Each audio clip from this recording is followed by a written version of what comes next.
So welcome to today's show. Jay and I are joined by another two former Irish League and Irish football superstars, Mark O'Neill and Barry O'Connor, both of whom are ex-Reds men as well. Welcome to the show, lads. Thanks, Timma. Thanks, Jerry. Thanks for the invite. It's great to be here. Good. I like how that guy is great to be on. Great to be on to chat about old times. Super. That's if you can get a word in with Mr. Flynn. Yeah, lad. You're always giving me a boost, Callum. These boys. Absolutely fantastic. As I said, we always had a good flux of lads coming up from Dublin, and no more so better than the two lads that we have on today. So looking forward to it. Brilliant. So, Mark, we'll start with yourself. Tell us a wee bit about yourself and your background. Yeah, well, at the moment, I'm working for Dyson, the vacuum company. But I do quite a lot of commercial selling for Dyson in Ireland. So you'd know me from being in and out of Belfast and around Ireland by selling hand dryers. So that's what I'm doing at the moment. I'm married to Mandy, with Mandy a long time now, probably about 27 years. We're married 17 years, actually, and we've two kids, Callum and Kyle.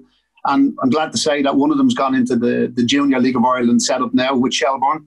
He's 12, he's playing for the 13s, and the big lad was with Cherry Orchard and is probably going to be looking to do something in America, maybe get a third level degree and play soccer out there. So they've kept the football going, same bit in the blood anyway, which is lovely.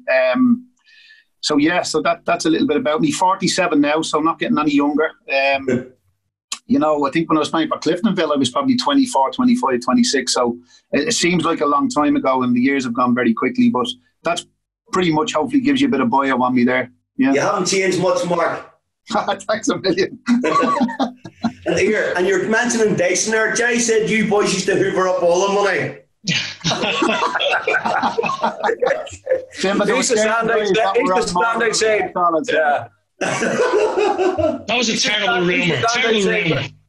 Yeah, stood outside Bernie McCormick's office waiting on the brown envelopes. Barry, over to you. Tell us a bit about yourself. Yeah, lads, I'm a sales rep for an electrical distribution company called The Main Electrical, based here in Tallaght. But we also have offices, actually, we've an office in Dungannon in Northern Ireland and an office in Cork. So I'm on the road most of the time. I'm married to Aisling with 3 kids. We actually got married the same year we won the league. So 1998 was a big year for me. Big year, yeah. So 3 kids, 2 boys and a girl. One has flown the nest and 2 are still here. So all good, yeah. I'm currently coaching the youngest lads team up here locally in Kildare here, a team called Kilcullen Football Club. Well, what age group, Barry? Under 15s. It's funny, we actually went to a tournament in Spain. They're just probably, I think it was around February time. And we met, it was the same tournament that Stevie had a team. That's Barcelona. In Barcelona, yeah. It was a great trip. Met Smalley, had a beer with him. At Smalley's Academy. Brilliant, yeah, very good. They got to the final. Yeah. They got done in the final, but it's great to see him. Older. Are you 06 or 05? What are you? You're 05. 05, I think 06. So they'll be going Barcelona next year. It's very good. Great trip. Really recommend it. Anybody has a young side, yeah. Brilliant. Again, Barry, you don't really go love Accredited University. Yeah. Daughter's gone to university in Athlone. And the eldest lad, he's actually just made me a grandfather, believe it or not. Here, I'm going to have to borrow that face cream. Tell you what, you're looking well. Just a bit of grey, that's all. No, that's not grey. That's already blonde. That's it, absolutely. All right, Sam. Spot on.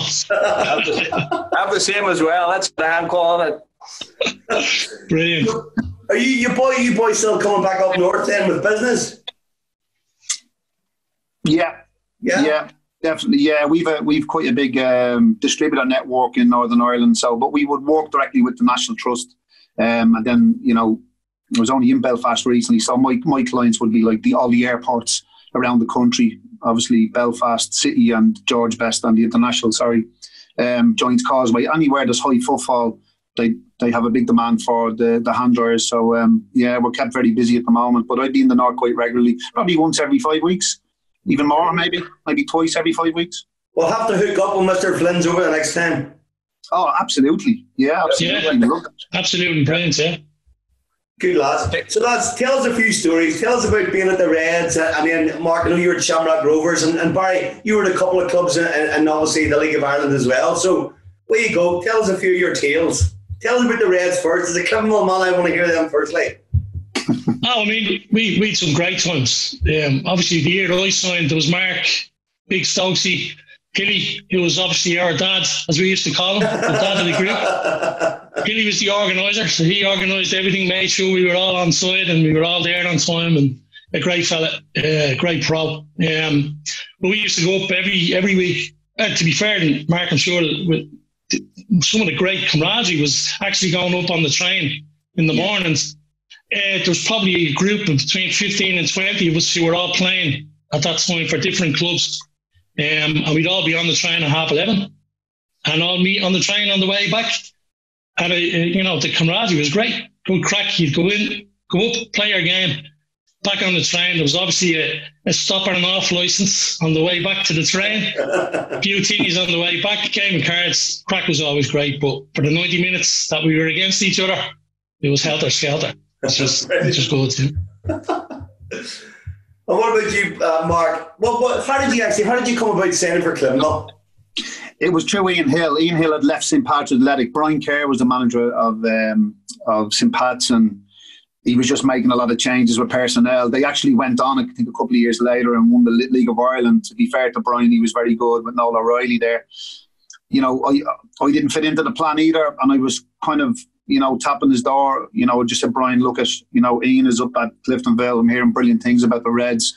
I'd love to go up. And I think Jerry will probably remember, I come up for about 12 games for the final end of that season, and absolutely fell in love with the club straight away, immediately. Ian had said to me, look, you're going to love it up here, Mark. The fans are just vocal. There's a crossover with Celtic, it's a real family feel to it. And I loved it instantly. And they took to me instantly because I just got in and mucked in what already was a very good team that Jerry had been in. The likes of Pat McAllister, Ron Manley was there, God bless him, Tim McCann, Sean Strang, the likes of Smalley. Like, I was coming into probably, nobody knew that what we were about to achieve Simba the next few years. It was like the evolution of Cliftonville winning a lot of trophies. And I just happened to sign at the right time because that, the first year, Jerry, we got beaten by yards on penalties in Windsor. Like, we battered them and then got beaten on penalties. But it was lovely to be at a major final. And then I think it rolled into like winning the Coca-Cola Cup against the Glens. The team seemed to get stronger. We got Paul Rees in. And just every year as I said to you, it evolved into being in major finals, getting into the Barstow Irish Cup final I mentioned earlier on. And just we went on a brilliant run of cups. And then for me to play in the UEFA Intertoto Cup with Standard Liège, Hapoel Haifa, Stuttgart, Aalborg in Denmark, I was in dreamland, lads. I'll be honest with you. I was a young lad, fell out with Pats, didn't make it at Leyton Orient, obviously, in London. But coming to Cliftonville was, really invigorating for a young lad to kind of light the flame on his career again, because I had my head down going up and I didn't know what to expect. And Jerry and the lads were absolutely fantastic. As he alluded to earlier on, Simba, Jerry and the lads just made the Dublin lads feel very, very welcome. But the Dublin lads had to prove themselves to the lads up at Solitude as well. And we did that. And Quinner and Rory, Barry will probably be able to take it on in terms of, him winning the league and then again just taking it on from there. But that period, Jerry, was amazing, wasn't it? We just went on brilliant runs. Well, I'm going to be honest here. About nearly 30 years later, there's not many people know this, Colin, and you don't either. Mark wouldn't have been one of my favourites when he first came in, because Quinner dropped me for that cup final that he was talking about, and Mark took my place. He played on the left wing, the left side. That's right, yeah. Yeah, but you're actually responsible for making me back into a left back, because after that I was like, there's no chance of me getting back into the side. So I ended up becoming a left back, and I got wee lucky knocked out. Oh, That's right. Kieran Loughran moved on. Jerry went in at left full, and for some reason, Quinner and Rory liked me cutting in on the right or whatever. But because Timmy was on the right, and then when Barry signed, Barry was more in the pocket or in the 10 or the 8. So that's actually very, very interesting, Jerry. Right. Yeah, unbelievable. Yeah. There you go. I was actually nice to know that you were going to leave at the end of that season. Yeah. I was going to leave at the end of that season.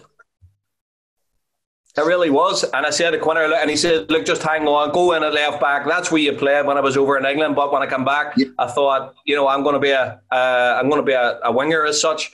But as you well know, Collie, I had no pace, I had no right peg, I couldn't cross a ball. So, you were brilliant. Apart from that, that was great.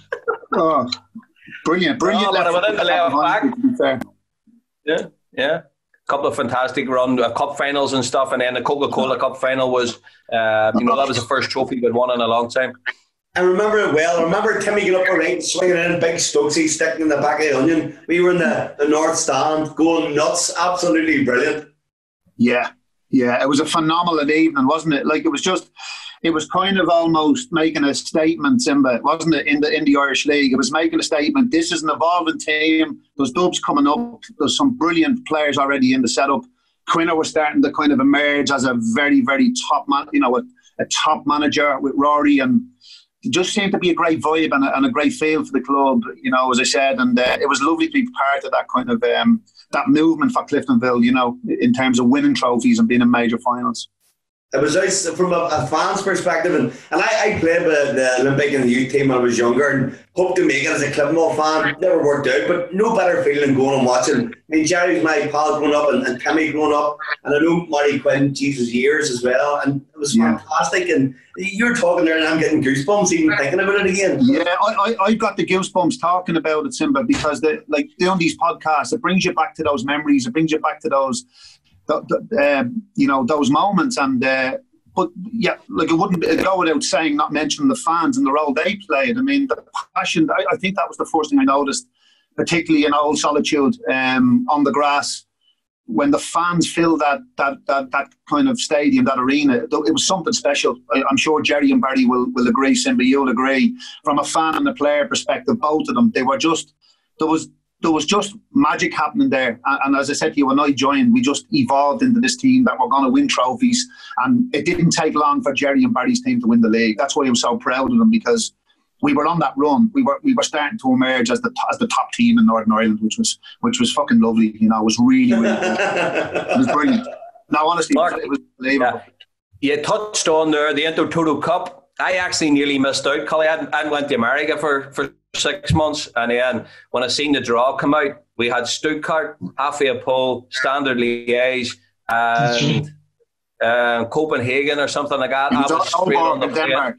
Yeah. Denmark. What do you remember the trips? Absolutely brilliant, fantastic. I was straight back. Yeah, just on that, Jerry. Just touching on that. I mean, that was my first sort of trip with the group. I'd only just signed. And it was straight into the Intertoto. I mean, my one brilliant memory about that was, there was two really. First, we played Stuttgart, if you remember, at Solitude, and a famous Brazilian scored a hat-trick that night. Elber, was it? Very good player. I think it was actually, yeah. Unbelievable. Right, he was just on a different level on the pitch to everybody else. Went on to Bayern Munich, I think, after that, I remember. But the other great memory was a trip to Alberg where somebody got in goal and somebody got sent off, and we kept it to 0-0 for, I think it was, the keeper, he was Dean, the goalkeeper. Dean Smith was sent off, and we were down to 10 men for the majority of the game, and a certain Mr. O'Neill got in goal, if we remember. Had to go and go. It was backs to the wall stuff. We 0-0. I think it was 0-0 going into the injury time. And I remember Mark pulling off an absolute wonder. Top corner job. Teaching one over the bar. Getting up, shouting at everybody, organising everybody. Everybody's saying, what's going on now here?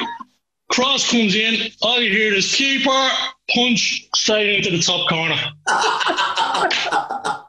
I know. That's right. Those colleagues at half time, Quinner was having a go at Big Dino, and he's saying, fucking hit one of them out of the way and put one on one. I was in like a dunk with the shoulder.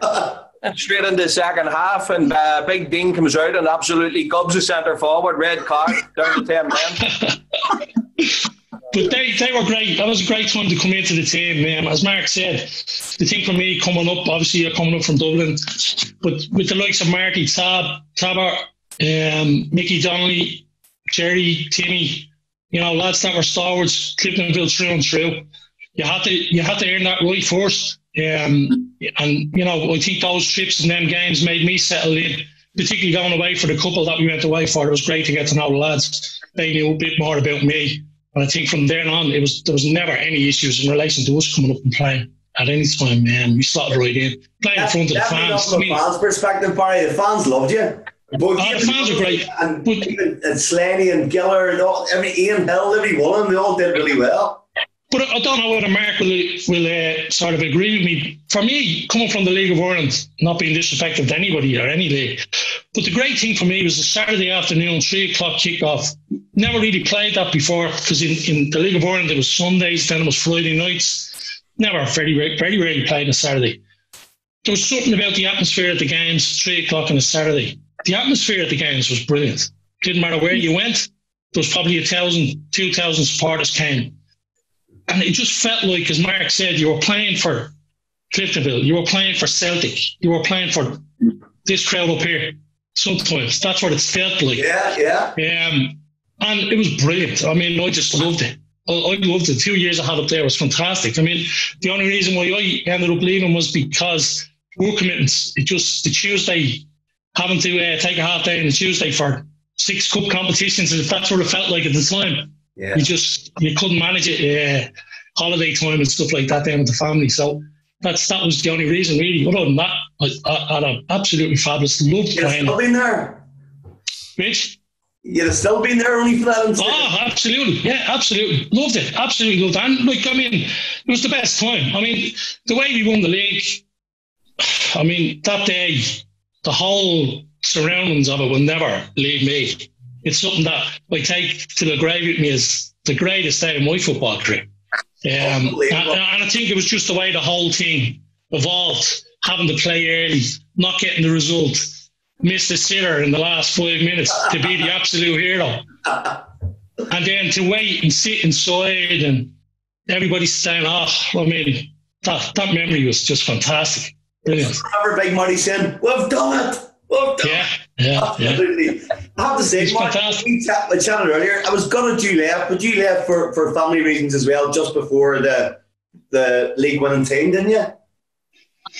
Yeah, I spoke to Barry earlier on about it. It was heartbreaking because, as I said to you, the missus was obviously, pregnant then. I spoke to Quinner. It was an emotional call, I have to say, because, we should have won that final. And it wasn't that we lost. It was just that, Big Stokesy rang me about 4 days later and had the chat with Quinner to say, Marty, I'm going to just, have a wee think about it and get back to you because the missus is pregnant now. And obviously Stokesy's been on to me saying Rovers might be interested. And actually in the job, it might just suit to just maybe, station myself back in Dublin. And I had a few days of phoning back out of courtesy, had a little bit of an emotional with him. I wished them all the best for the season. And I signed that offer from Rovers. It just was right at the time, Simba, because it was more family-led and probably work-led, if anything, the decision. But no regrets because, as I said to you, and I'll say it again, I couldn't have been more proud of the lads because we had a real kind of camaraderie, as Jerry said earlier. But to see them go on and win it, I didn't feel like I lost out, if that makes sense. I felt kind of exhilarated by the win. I was in the terraces with the fans. Genuinely I was. I'm not making it up. I was the happiest man to see them win that and the circumstances and the way they won it because I'm still very, very good friends with Barry, very close to, and to Gary as well. Couldn't have been more proud. And as a Reds fan, as opposed to being a player, I have no regrets about it. No way. I'm going to cry. You better not, you too. They were amazing. And there was just one thing that Jerry brought up. I have to go back to this because in the 12 games, and I was lucky that when I signed for Cliftonville to play all 12 games. And as Jerry said, probably stuck Jerry at left back and I was on the left and I was crossing over with Timmy. And I'll never forget this game. Jerry, you'll be able to vouch for this. I'm not sure whether Barry was there at the time, but we were playing Linfield in one of the cups And I remember Packy McAllister going in, and I can't think of who it was for Linfield, but absolutely elbowed. He went in and elbowed Packy McAllister really badly in a tackle and split him from here. So I'm literally, it's my third game in Simba, and I'm getting used to the rough and tumble of the Irish League and the competitive games against the Blues or whatever. And I don't know who the player was. It'll come to me. He smashed Packy from there, and he cut Packy right down to there. The doc ran on and started signaling to Quinner. We need, right, so it was just on half time. They put a bandage around Packy, and he went in, and I'm looking at Ian Hill. He's like Terry Butcher with all the blood coming out of the bandage.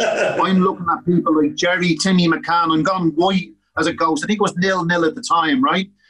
We're going in at half time. The doc's like that he said, how's Packy? And the doc just goes, I'm not really sure. Packy said, look, just stitch me back up. I'm not coming out of this game. So he actually he stitched Packy all the way up with the kind of the temporary kind of stapled stitches all the way down. Jerry, do you remember that? It was massively open, bruised and everything. And he came out for the second half, right? And we won the game. We beat Linfield in whatever quarter final it was. And I just thought to myself, like, not only should Packy McAllister be going to hospital now, but he shouldn't be certainly on the pitch, right?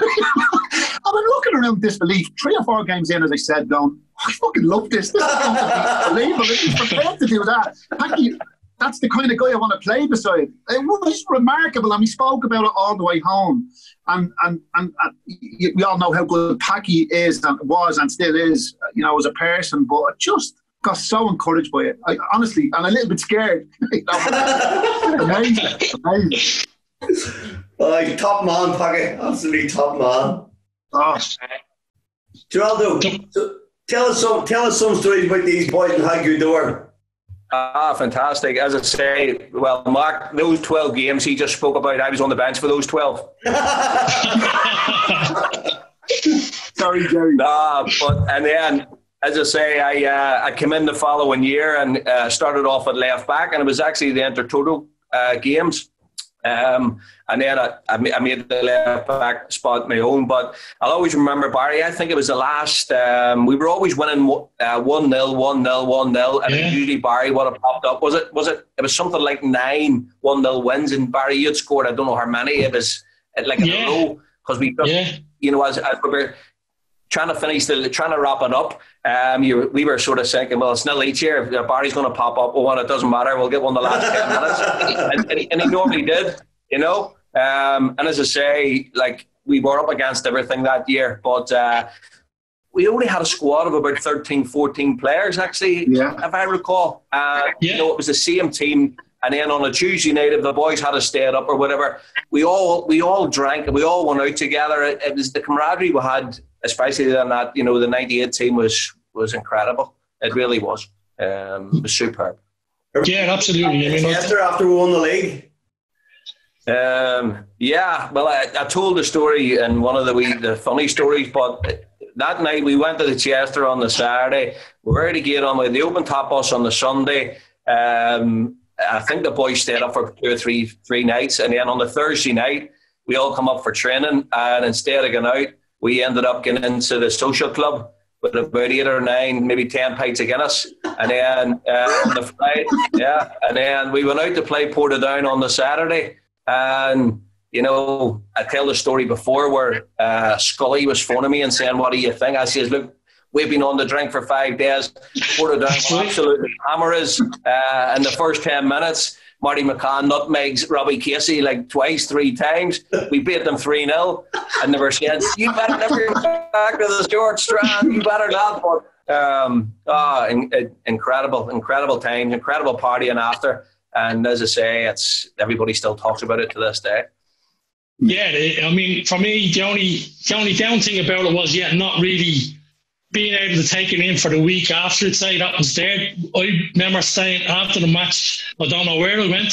I just followed the gang wherever the crew went. But I remember my 2 brothers stayed up. My 2 brothers came up to the game. It was their first trip up, and they thought this was just bananas. This was fantastic. But we went out, and I remember ending up somewhere in the middle of the Ardine or a rave. Don't know how I got there, and I don't know how I got home after. But the only thing that kills me a little bit was the following week, if you remember, Jerry. Yeah, before we went down to Portadown, we said and Gary were to go up early on the early train. We usually got to 11:30. We had to get the 9:30 train, I think it was, because the lads wanted to do the photos, wanted to get the team photos. So if you see any of the team photos, somebody's missing because they missed the train that morning. Oh, no. Missed it out. So every time the league anniversary comes around, and you look at it on Twitter, you look at it on social media, and all the pictures come up, and it's all the pictures of the team. The squad picture that was taken. I'm not in it. Just sitting there, yeah. We're going to have to get a super You have the goals to remember it by, Barry. Huh? You have the goals to remember it by. That's it, absolutely. I remember that game Jerry's talking about against Portadown. I mean, the lads were out all week. To be fair, myself and Gary had a couple of nights out as well, but I remember actually that day, we played Portadown off the park. Absolutely battered them. And that was a very, very good Portadown side. Yeah. Brilliant save, actually. And in fairness, as Jared said there, you won 1-0 loads and loads of times. Yeah. And it was just everybody worked hard. The team, there was no superstars, all good players, but it was unbelievable. And Big Marty, as you well know, he got everybody going. He had me run through brick walls for him. He was outstanding. And Rory obviously played his part too. Absolutely. I mean, the two lads were great. And the Doc and Brendy even. And the kit man. Harry Press. All these lads are fantastic. It was a great dressing room. Camaraderie was brilliant. Didn't matter where you came from, what you did. I mean, even to touch on what Mark was saying earlier on, Marty, the way Quinner, before games, had never played under a manager like. I mean, you went out 10 feet, 20 feet tall. It didn't matter who we played against. You might have gone into the dressing room going, we're up against Portadown today. Them two boys up top, Haylock and Arkins, scoring goals for fun.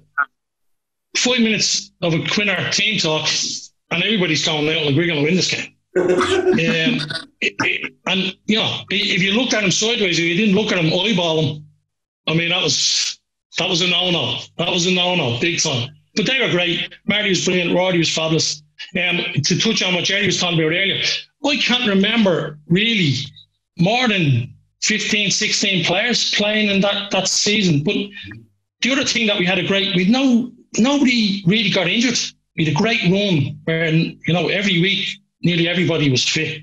And as you said yourself there, Simba, there was a great work ethic about the team, but nobody let anybody away with anything. If anybody came in and wasn't at it, a tapper at the back, Mickey Donnelly in the middle, they were going to let you know. Timmy, Jerry had a mouth on him at that time as well when he wanted it. Small, he could pop in.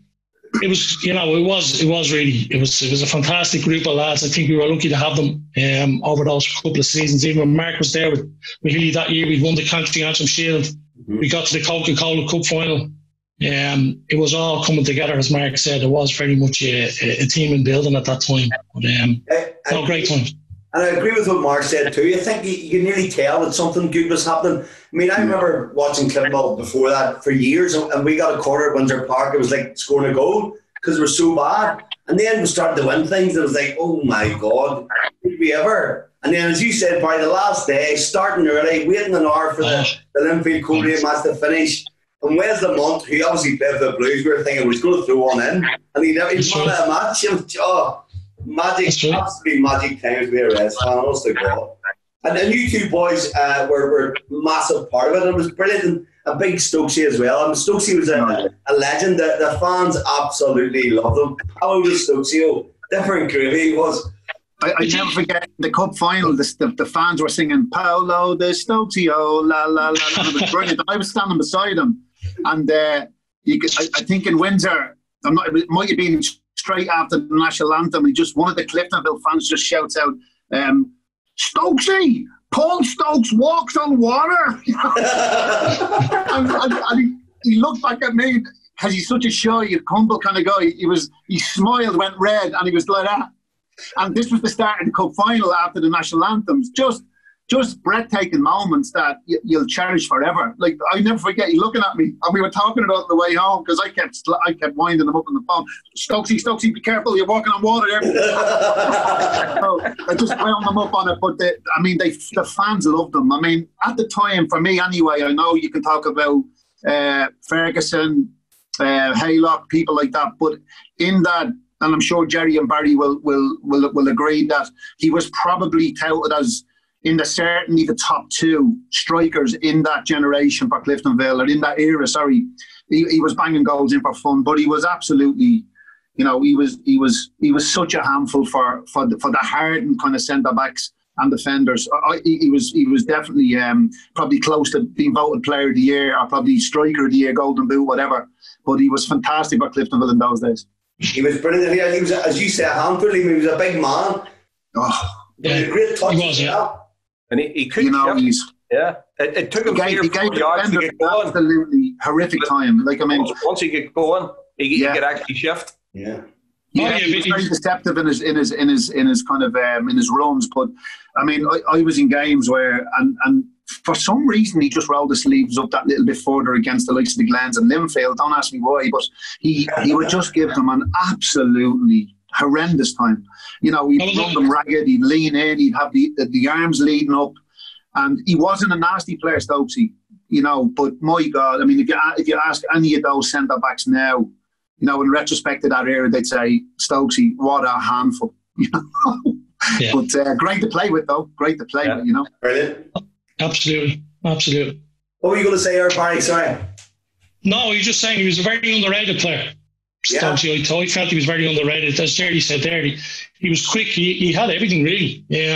Very strong. I think the worst part a defender could do was hit him early. If you hit him and got him angry, you were in for a heart attack. Absolutely heart attack. But that was Stokesy. Mark said, very gentle fella and a very quiet fella. Believe it or not, off the pitch. But God, when somebody hit him or he wanted to go to war, he was the man definitely that you took with it. And a very, very good goal scorer. Great technique. Had everything, really.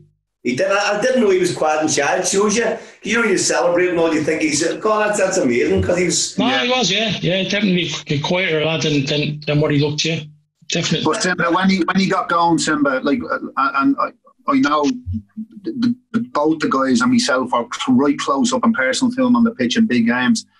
Like, I think Barry mentioned it. If he got on the wrong side of Paul, right, and that gentleness was disrupted on the pitch, and somebody gave him a little elbow or gave him a kick and said, "I'm going to have you today, big man," I tell you, the defender was in for a horrific time in that game, and he needed that to kind of spur him on, Simba. He needed that to kind of, and then because the crowd would nearly sense it, the Reds fans would just go, "Big Stokesy is he's going to trample on these lads now because they're niggling at him, and that was the worst thing to do. That brought the best out in Paul, wouldn't it, Barry? I think. Yeah, absolutely, absolutely. I remember Quiller tells a story about him where he thought Stokesy would have had a few pints on a Friday night or whatever, and he pulled him aside and he says, "Look, Paul, you're a big lad, do you have a few pints and stuff?" He says, "Nah, Marty, it's not the points. I love the Chinese." Here, I didn't know Big Stokesy was Welsh. You were going to say that.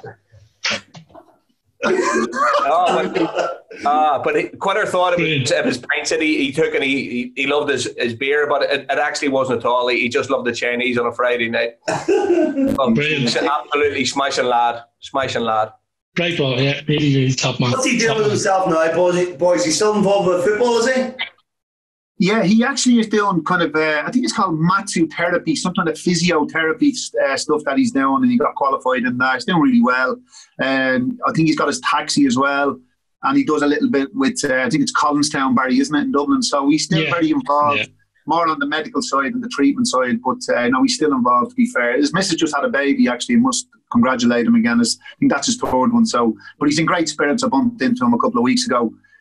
He's really excited, obviously, after lockdown, to go back up, and we'll go and catch a game in Solitude and catch up with everyone. He's really keen to do that, and I think I'll arrange that. We make sure that all the dubs come up, for that. Good. And you have to arrange for Mr. Flynn to fly home from Spain then? Absolutely. Wouldn't be the same without Jerry there, yeah. Just like that. just get a flight back from Spain. Definitely will. I'd love to go back and hook up the boys. We'll get a beer and hopefully some of the boys maybe stay up. Absolutely, yeah. Magic. Definitely. Let's give us a couple of funny stories from your times there. I mean, I'm happy to go because I have probably the best one ever. And I know Jerry was playing in this game, his old club, Clowrain. Was Barry there? Not sure. Barry, you'll jump in, I'm sure. So, we didn't win the game. I think it was 1-1 against Coleraine, right? In the most bitter, cold conditions ever, Simba. In solitude. The grass was freezing up about 60 minutes into the game. Should have been called off. Scrappy affair. 12 or 13 yellow cards. Not sure if anybody was sent off.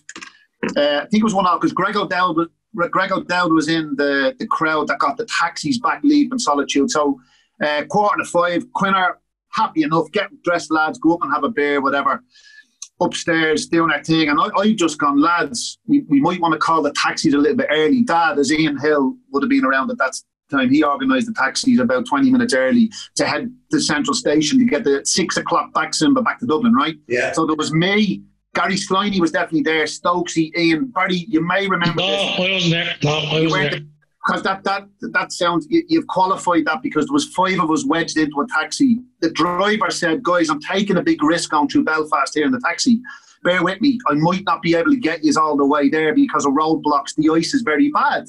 And we're all looking at each other going, right, let's go. Halfway there, he goes, it starts to snow again, ice everywhere. We're in shoes, nice short, obviously slacks. We were all dressed up, knackered after the game, right? So I tell you what, lads, we might even stay over. We won't get anywhere, big man. We'll make this. And Greg O'Dowd, I think, was already limping. Stokesy had a groin problem. I was knackered. I remember playing the whole game. Ian was sore. He said, guys, if you go that way, I'm not even through the streets of Belfast you're running through, but it was hazy snow. We had about 17 minutes from where we were to get to the train, which leaves bang on 6 o'clock. And it was like something out with charities of fire. Right? We had our bags. We had, I'm nearly sure we had cans of beer in it for the train. We were running, and one of us definitely slipped. I'm not sure who it was. It could have been Greg O'Dowd, right? But I remember that Ian Hill, obviously, he got in there first. We were dripping with sweat. Highly dangerous, by the way, coming down steps, snow, sleet everywhere. And there's no sign of Stokesy. Everybody's come in like chariots of fire.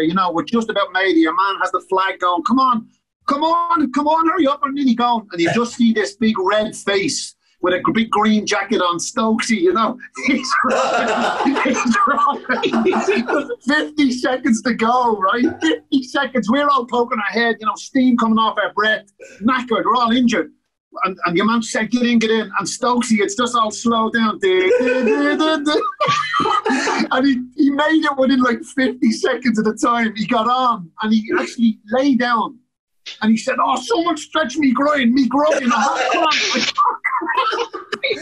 all got on. And we were all dripping in ice and trying to tar out.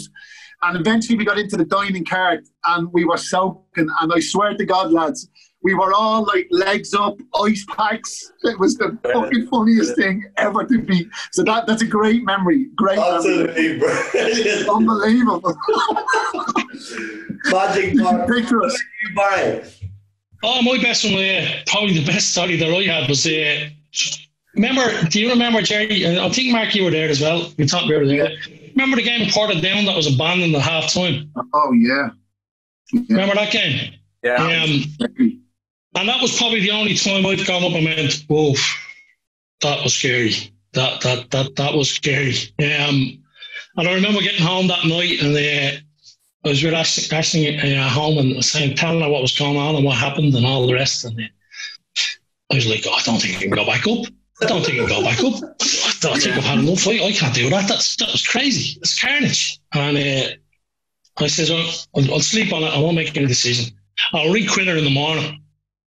So I slept on it, got up the next morning, like this on the phone, going, we'll have to ring Quinner. We'll have to ring Quinner here and tell him I'm packing in.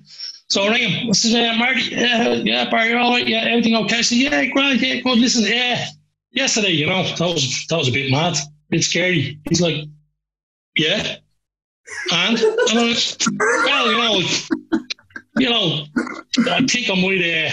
I think that's it. I don't think he'll be back up. Well, he fucking went off on one for about 5 minutes. About this was the way it was. And we put up with this all the time. And you get your ass up here on Tuesday for whatever game you're playing in the County Championship. You're going nowhere, boy.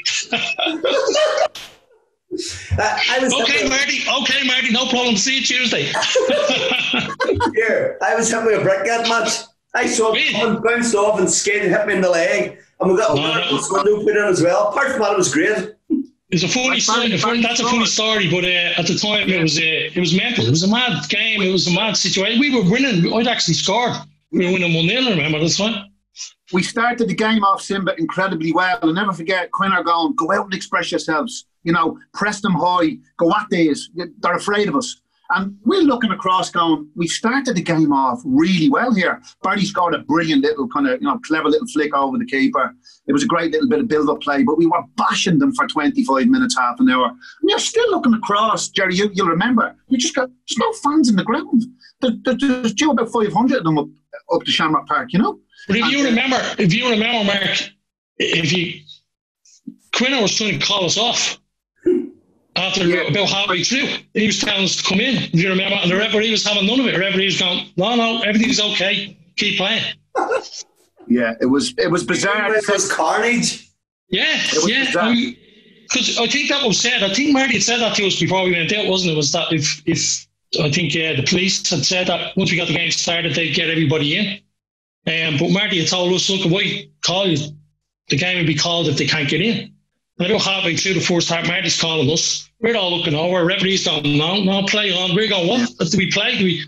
Until we got to half time. And then when we went in half time, if you remember, right, Jerry, Mark, there was carnage outside in the hall. Quinner and Ronnie McFall having a go. You see fellows in the middle of it. We're not going back out. We come back into the dressing room, and I remember Marty bringing us all into the shower area one by one and asking us what did we want to do. And I think the overall majority was no, that's it. People are injured, something's out there happening. Of course, there was no mobile phones or anything at that time, so nobody really knew what was happening. And a lot of the lads had family on the buses, like yourself, Simba. And it was, no, want to get home, see what's happening, see what's wrong. So we called it. But because that day, Barry, there was an inspector came into the changing room and said, look, just stay in here, don't come out. We don't know how we're going to get you out of the ground. And we're all looking at each other going, what's going on out there, right? And then it turned out it wasn't too bad. They were talking about putting the players in the jeeps and getting us up the road. That was going to be the plan. Yeah. And I remember you, Barry, as well. You're not tan at the most of times, but you were absolutely right that time. But it was, Colin, obviously I grew up on it and we knew what was happening, but see the unknown of, as you say, family and buses and stuff like that, we were like, what? They're going to have to put us in jeeps to get us out of the ground. It was crazy. Yeah. But do you know what? When you look back on it, it was nearly the norm. It's sad to say, but it was the norm. And it just went, it's what happened. I was going to say, the boys in the bus were saying, it's great to get away, isn't it? It was one of those, yeah. And I mean, in the 2 years that I was up there, and I think that was probably the only time anything like that ever happened. Like, there was never any other issue, really. But it was a real eye-opener. But I remember leaving the dressing room, Jerry, and the thing for us was we had to get into a car. Because we didn't get the train to Portadown. We always drove up to Portadown because it wasn't near the train station. Yeah. So we had to drive out of the ground then in a D-Reg car. And when you come out of Portadown, you had to go out and you had to go right and you come to a set of lights and go left for Newry, and there was a big gang at the corner and we were just all sitting in the car now, and if you remember, going, oh my God, please be green. Traffic lights, please be green. Don't be red. It's amazing how Ian Hill actually drove the car away with that kind of, that paper bag over his head with the two holes. He was petrified. I'll never forget Ian going, are we going to be all right, lads? I think we better get, security and our escorts and stuff like that. But was Stokesy in the car as well, Barry? Was it me, you, Ian and Paul? It must have been, yeah. It was that year, yeah. Must have been. The relief symbol. And maybe Paul didn't come up or something, I don't know. Maybe he was injured. But I mean, the other great story for me that I remember, it's a funny story now, but it was about playing, much like Mark was saying about Packy earlier on and the busted eye. If you remember, Jerry played Crusaders. Timby, you might have been there. I was a few weeks before in the run in to winning the league. We had to play them over in Seaview. Yeah. And we're winning 2-0, comfortable. Yeah. I think, do you remember? Big deal. Yeah, big Kirk Hunter. Substitute about 5 minutes to go. On you come, yeah, we're all, grand, happy days, 2-0, lovely jubbly, bring on next week. And I just remember this looper coming on, running over, just making a beeline straight for bingo. And he was, again, the most quietest fella you could ever meet. It was exceptional that season, by the way, absolutely exceptional, to come into that team and fit in the way he did. But I just remember going straight for him and just stick him on bingo and carnage. Everybody's in. Smalley, I'm thinking, what the hell is going on here? This is madness. Smalley jumped. Of course, I was going somewhere else. I was on the other side of the pitch. Go ahead, lads. Jerry was saying, if Smalley jumped on Kirk Hunter's back, that was one of the stories. he just flung him off as if he was like nothing. It was unbelievable. Yeah, scary stuff. There's a lot of those sort of characters I felt in the league at that time. There's a lot of little individual battles. You could see Mickey Donnelly, when he ever played against Kirk Hunter, always seemed to be a bit of a ding-dong. They were always at each other. Big John Devine was another one I used to like playing against. Very fair, honest fella. I thought he was a top pro. Yeah. But honest, gave as good as he got. And always at the end of the game, shook hands, happy days. He was at the Glens at the time, yeah. Always enjoyed playing against. Because fair, you love the game, you love the battle, but at the end, shake your hand, done, dusted. A lot of respect. Absolutely. I think there was a lot of that. In fairness, wasn't it? A lot more characters like that I thought in the game at that time. Well, we were talking, who were we talking to? Maybe Smalley and we Barry Johnson. And we were saying there's no real characters like that anymore. Yeah, certainly in the Irish League. I'm not sure about the League of Ireland, but there's nobody really like that you're thinking, Kirk Hunter or Big Tabber. There's nobody. No. Yeah. No, I'd agree. I think it's the same here. It's a very young demographic. I mean, I did my license and stuff like that after I stopped playing. And for about 7 years, I was assistant manager around the matches at various clubs. But we could see, we were always talking about it, in the manager's room, where we'd be saying it's a different mentality now. The dressing rooms are different. You can't, really build them up. You hadn't got men to say to, people to look up to. It's a very young dynamic now. Young players coming in, but if you asked them to do anything that was, let's say, the dark arts of the game, no chance. Because there was plenty of characters at that time that knew plenty about the dark arts. We were talking about Robbie Collins there the other week as well. You know what I mean? Real characters. Brilliant. Yeah, absolutely. Yeah. Brilliant. So lads, we do a regular feature of famous four balls, dead or alive, who you'd like to take in the pub for a pint. So, where you go, Barry? Oh, my four. Yeah, well, the God will be the first one anyway. My God, anyway, growing up and still is God to all Liverpool fans. That's Mr. Dalglish. Sorry, did you say the first person? Fans there? I thought you said Celtic fans there. Oh, Liverpool. No, I think he's happy with Celtic as well. Yeah, I think he'll accept that. Yeah, I'd have Mr. Dalglish for a start. Second man I'd have is a comedian, just for the laugh value, and again another very good fella, Billy Connolly. Yeah. Think you need that. You need a bit of banter. Very intelligent fella, but brilliant. Then obviously Jerry probably be happy with this, although he wouldn't be really, because he follows the other half of Manchester, doesn't he? That's right. He's a blue Mr. Gallagher, but not Liam. We go with Noel. No. Yeah. And then the last one, just to bring it all together, would be just to have somebody with a bit of a brain there, would be Mr. Obama. Very good. Decent one, that, Barry. It's not about football. Yeah. Be interesting conversation anyway. And what about you, Mark? I'm going all Hollywood here. I actually think that's what we used to call Jerry back in the day, Hollywood. we used to call Jerry Hollywood, but for me, Jack Nicholson, for me, lads, I think you'd bring him to any party, you'd bring him out to any gathering. You know, he looks like an interesting man. Robert De Niro would have to join the party for me. Maybe it's just the Netflix era on lockdown, I don't know. But, those two. I don't know whether you saw The Last Dance, but I was always interested in basketball, but when you see what Michael Jordan actually achieved in sport in terms of at that level for so many years, I'd love to pick his brain and actually have a chat with him about, tell us, you know, now that we're out having a beer, Michael, tell us a bit more, you know. I'm sure he has more deep in stories. But I want to have a little think about the third one, because Barry, you didn't mention any females. That would worry me about you, mate. Now you didn't mention but I absolutely loved Diana, believe it or not. Me and Ian Hill always have this little debate. I absolutely used to love that woman. I was really big into her back when I was a younger man. But I think I'd love to have a chat with her, and you know, all about her life. And obviously, she passed away in tragic terms, situation. But yeah, I think I wanted to bring a female in, Simba. Hopefully, I'm the only one on the podcast that's done it. I think you are the only one. Yeah. I had a little think about it. Always was a ladies' man, Mr. O'Neill. Always was a ladies' man. Well, I learned that from Jerry. Mark.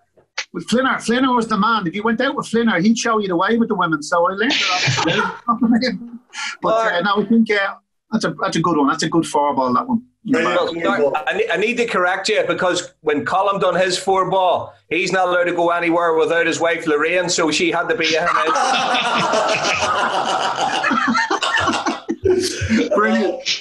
Brilliant. Super. Okay.